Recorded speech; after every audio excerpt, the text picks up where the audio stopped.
தென் மாவட்டங்களில் போதை புழக்கம் என்பது அதிகரித்திருப்பதாக காவல்துறையினர் தொடர்ந்து சொல்லி வருகிறார்கள். அந்த போதை பழக்கத்திற்கு ஆளானவர்கள் செய்த படுகொலையா அல்லது வேறு ஏதேனும் அரசியல் காரணங்கள் இருக்கின்றனவா?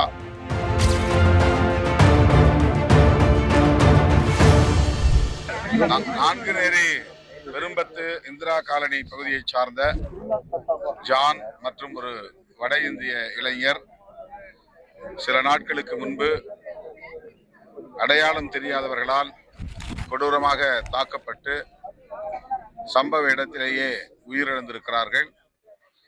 மேலும் பலர் படுகாயமடைந்து மருத்துவமனையிலே சிகிச்சை பெற்று வருகிறார்கள்.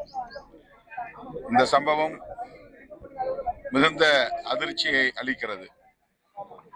இதே போல இன்றைக்கு சிவகங்கை அருகே ஒரு கிராமத்திற்குள்ளே புகுந்து இடைக்காட்டூர் என்னும் இடத்தில் அடையாளம் தெரியாத ஒரு கும்பல் தாக்குதல் நடத்தியதில் பலர் காயமடைந்திருக்கிறார்கள். இந்த பின்னணி என்னவென்று விளங்கவில்லை. எந்த முன்விரோதமும் இல்லை.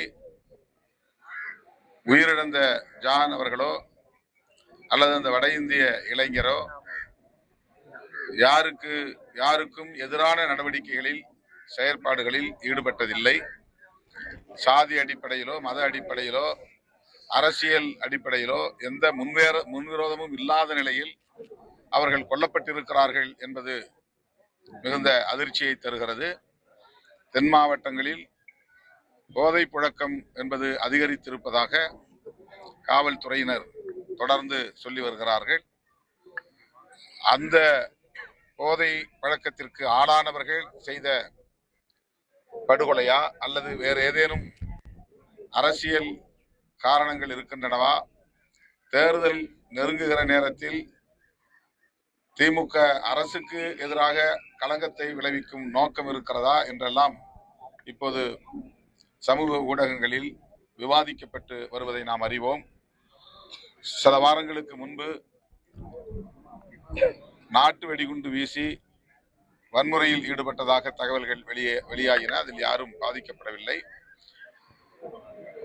அந்த சம்பவத்திலும் உரிய நடவடிக்கை மேற்கொள்ளப்படவில்லை என்கிற புகார் பொதுமக்களிடையே எழுந்துள்ளது. ஜான் அவருடைய மனைவி வாய் பேச இயலாதவர். அவருக்கு 2 பெண் பிள்ளைகள் இருக்கிறார்கள். மிகவும் சிறிய வயதிலேயே அவர்கள் தந்தையை இழக்கும் நிலை ஏற்பட்டிருக்கிறது. எனவே இந்த படுகொலை சம்பவத்தில் சம்பந்தப்பட்டவர்கள் யாராக இருந்தாலும் அவர்கள் மீது உரிய நடவடிக்கையை எடுக்க வேண்டும், கடும் நடவடிக்கையை எடுக்க வேண்டும். ஜான் அவர்களின் குடும்பத்திற்கு அரசு போதிய நிதி உதவியை வழங்குவதோடு அரசு வேலை வாய்ப்பையும் அவருடைய மனைவிக்கு வாய்ப்பே இயலாத பெண்மணிக்கு வழங்க வேண்டும். இப்போது மாவட்ட ஆட்சியரிடம் தொலைபேசியிலே தொடர்பு கொண்டு பேசினோம். கலைஞர் கனவு இல்லம் கட்டுவதற்கு அந்த அம்மையாருக்கு உதவுவோம் என்று கலெக்டர் கூறியிருக்கிறார். அரசு வேலைவாய்ப்பை வழங்குவதற்கும் உரிய ஏற்பாடு செய்யப்படும் என்று சொன்னார். அதேபோல வட இந்திய இளைஞரின் குடும்பத்திற்கும் நிதி உதவி, அவர்கள் குடும்பத்திற்கான வீடு, அதாவது கலைஞர் கனவு இல்லம் எப்படி இந்த குடும்பத்திற்கு வழங்கப்பட்டிருக்கிறதோ அதுபோல அந்த குடும்பத்திற்கும் ஒரு வீடு வழங்க வேண்டும் என்கிற கோரிக்கையை மாவட்ட ஆட்சியரிடம் வைத்திருக்கிறோம். பரிசீலிப்பதாக கூறியிருக்கிறார். இந்த சம்பவத்தின் பின்னணியில் வேறு ஏதேனும் அரசியல் காரணங்கள் இருக்கின்றனவா என்பதை கட்டாயம் கண்டறிய வேண்டும்.